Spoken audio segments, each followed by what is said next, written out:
એક સ્વર્ણકારે સુંદર મજાની મૂર્તિ બનાવી. મૂર્તિ એટલી અદ્ભુત બનાવી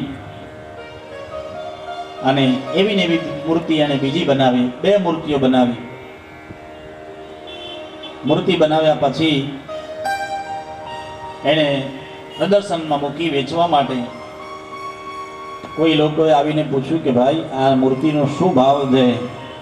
તો એણે કહ્યું કે આ મૂર્તિ 5000ની છે અને આ બીજી મૂર્તિ લાખ રૂપિયાની છે. બધાએ પૂછ્યું આ મૂર્તિમાં દેખાય છે તો એક જેવી, અને મૂર્તિ ઉપર લખ્યું હતું શ્રી વશિષ્ઠ દેવની મૂર્તિ. શ્રી વશિષ્ઠ દેવની મૂર્તિ એવું લખ્યું હતું. અને મૂર્તિની અંદર લોકો આવીને પ્રશ્નો કરે છે, આમાં ફરક શું? એક 5000ની, એક લાખ રૂપિયાની ફરક શું છે? હવે કોઈને ફરક દેખાતો નથી. બધાને પેલા વેપારીએ કીધું કે તમે આમાં ફરક શોધો. બધા ફરક શોધવા માટે પ્રયત્નો કરે છે. ઘણીવાર આપણે છાપું લઈને બેસીએ ને, છાપામાં જોજો એક કોષ્ટક આવે, એની અંદર બે એક જેવા ચિત્રો હોય અને ચિત્રોની અંદર લખ્યું હોય કે આમાં 6 પ્રકારના ભેદ છે આ ચિત્રમાં, તમે શોધી બતાવો. હવે એ ચિત્રમાં 6 પ્રકારના ભેદ આપણે આમ દેખાય નહીં, પાછા હોય ખરા હો, અને તમે ધ્યાનથી શોધો તો એ 6 પ્રકારના ભેદો તમને દેખાય. તો બધા વિચાર કરે છે આ મૂર્તિમાં ભેદ શું છે, અલગ શું છે? એમ જોયું તો ઘણા બધા મૂર્તિ ઉપર નીચે બધી રીતના તપાસ કરે છે.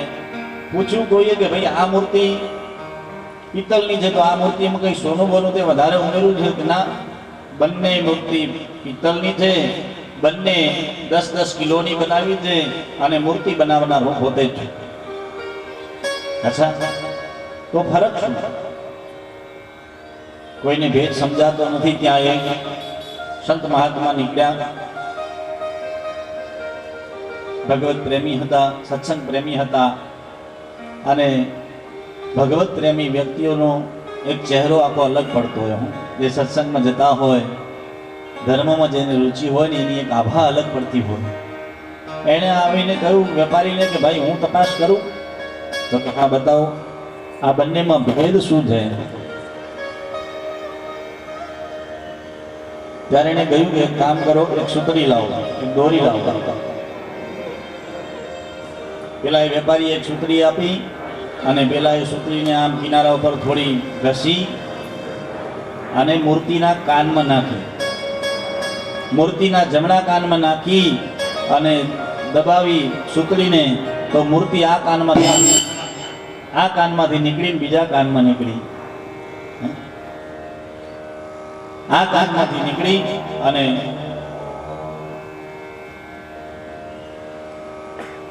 બીજા કાનમાં નીકળી. પછી બીજી મૂર્તિ પાસે ગયો અને એને પાછી કાનમાં મૂર્તિ નાખી. મૂર્તિના કાનમાં એ સૂતરી નાખી, પણ એ મૂર્તિના કાનમાં, બીજા કાનમાં એ દોરી ના નીકળી, સીધી ક્યાં ગઈ? પેટમાં. પેલા એ કીધું કે આ મૂર્તિ 5 લાખની છે, અરે 5000ની છે, અને આ મૂર્તિ લાખ વાળી. વિચાર કરો, તરત સ્પષ્ટ થઈ ગઈ. હા, આ કાનમાંથી સાંભળી આ કાનમાં ગાડી નાખે અને સારું સારું સાંભળીને પેટમાં ઉતારે ને એ મૂર્તિ લાખ રૂપિયાની. બોલો શ્રી કૃષ્ણ કનૈયા કી જય, સદગુરુ ભગવાન કી